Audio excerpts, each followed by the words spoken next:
We're going to do a side curly updo with a lot more detail in it than only just a smooth bump and over to the side. Alright, let's switch my feet in. Okay, you want to section out the very bottom. You want to use a 1-inch curling iron and curl from the base to the ends, not the ends to the base. You want to spray it with a hairspray, if it'll spray, while it's on the iron.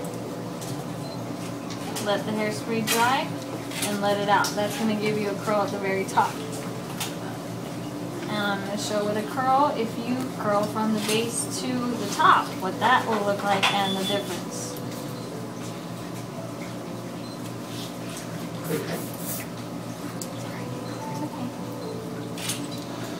Yeah. No bueno. No bueno. It's a... So, you don't want to... you want the curl from the very top. We're going to curl each curl in the opposite direction of the one next to it, starting again from base to ends. Why do we do that, Stevie? We do that because if you wrap from the bottom up, then the top hair up here is wrapped around hair, not around the iron, so it does not get hot. If it doesn't get hot, it will not curl. And we alternate them because... We alternate the curls because if you put them all in the same direction, when you let the hair fall, they will all just wrap around each other in one big curl, and you could have just spent all that time just doing one curl on the side of your head instead of alternating, and then you'll have curls everywhere and be thick and full. Cool. Thank you, Christine. Sorry. No, that's good. I don't even know. Now we're going to bring out the section right above it.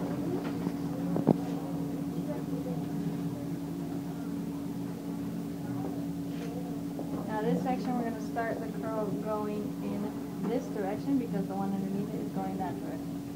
Did you get my finger? This is what the head's going to look like when you finish getting everything curled except for starting with the crown up top. We're going to have everything curled just the way we started, with everything going in the opposite direction from the one next to it, starting from the base to the end.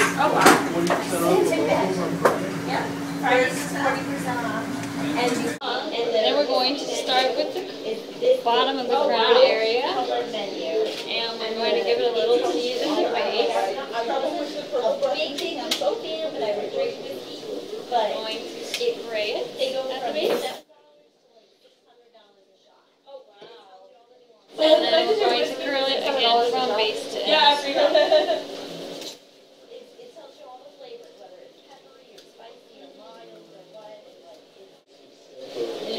And we're going to take it out of the curling iron, leaving it to cool in that shape. Yeah. That's pretty good. Yeah. Then you go when you paint. We're going to take the next section of the mohawk area. And do the same thing all the way to the front. She has bangs, so of course we're not going to tease those and curl them backward because that will not be cute. So up until the last section behind the bangs, we're not going to tease that one up so much because we don't want it to look tangled from the front.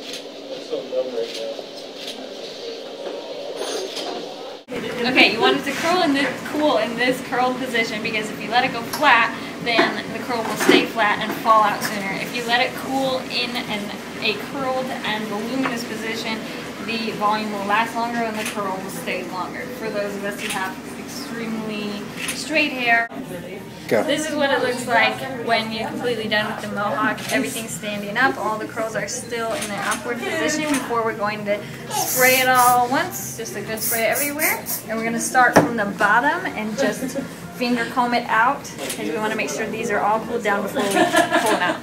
So we're going to start at the bottom and just pull them out a little bit. As we get to the mohawk area that has been teased, we're going to pull from both sides of where it is teased and spread across. We want to get that tease to spread across so that you don't just have volume in the mohawk. I know everybody's seen those girls that think they know how to tease their hair, and it's just right here, and then it's flat right here. So we're going to do this to spread it out. And then finger adopt. Okay, we're going to do the style off to the right side, so what we want to do is we do not want to take all this and comb it out and make it all smooth. We want the bump up here to appear smooth from the front, but we want a lot of texture happening as we go to the side. So what we're going to do is we're going to start on the very bottom corner down here. Right at the nape of the neck right here is where we're going to start to twist. What I'm doing underneath here is I'm going to twist this together, leaving this texture here. Twist it and continue to twist with more of this hair as you're going across.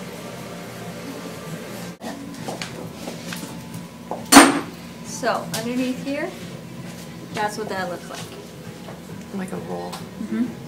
Do you have enough light to see that, do you think?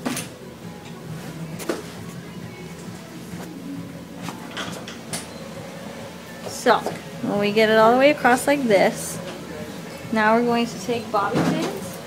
We're going to put them in the opposite direction in which you twist it. You want to grab a little bit from the twist and a little bit from not in the twist and push in. Okay. That hurt. No? Even just one has already started to hold it. Right. So now we're going to take another one a little bit closer to this side and put another one in. So it's like you're turning a hairpin or bobby pin into a hairpin, kind of. Kind of. Yeah. Except for it'll be more secure. Yeah. All the way. We don't want that guy showing. We're going to put one more right at the base right there. Mm-hmm. Now this thing is not coming out. You can put one across the bottom that's going to crisscross, actually at the top, all the bobby pins, and slide it across all three of those that we put in first. That's going to secure it fully to where it's not going to go anywhere at all because you've got that bobby pin crossing the other ones, so this will not come out.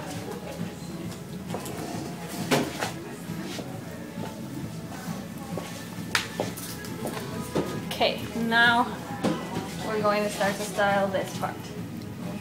We want it from the front, of course, to look smooth and, you know, not like there's more hump in one spot than the other. So we're going to start to take some of this hair and place it to where it will look good from the front and have a lot of texture in the back. I think I'm going to start with this guy. Everything's going to be going in this direction, so what we're going to do is we're going to take pieces. We want to curl them under like this with your finger and stick the bobby pin in at the base. Because we want this to all appear like a bunch of curls going over. We don't want to see any bobby pins. Everybody wants that. Everybody wants some kind of break. I'm seeing it looks like a little bit of a hole and I can see some of my bobbies, which I do not like. Can you see that? Mm-hmm. So I'm going to take this guy and cross it into there. No more bobbies, no more hole. Hers, with the length that she has, is we're going to pin him up. And everybody right now is very into the messy side bun. They don't want it to look completely placed. So the way we're going to do that is continue to just follow where the hair is wanting to go. Pick out pieces that you see going in a certain direction and just pin them that way. Because that's where they're going to easiest stay and where they're going to create that perfect circle of a curl rather than those ones that look almost like triangle-y or too long because you pull them too far over. The way you can get this to look like a messy updo, and the biggest part of a messy side updo, is that you cannot see the point of origin or which all the curls are coming from.